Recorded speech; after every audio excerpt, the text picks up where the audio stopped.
अपंग व्यक्तीची मटण शॉपची टपरी अज्ञात इसमाने जाळली. 30 ते 40 हजाराचे नुकसान. शेवगाव पोलिसात तक्रार.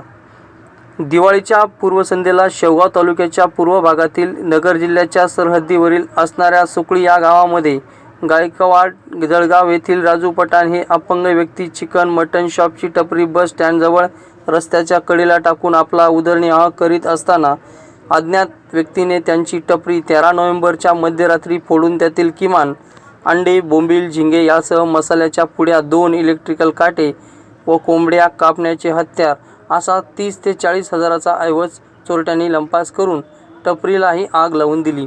शेवगाव पोलिसात पठाण यांनी याबाबत तक्रार दाखल केली आहे.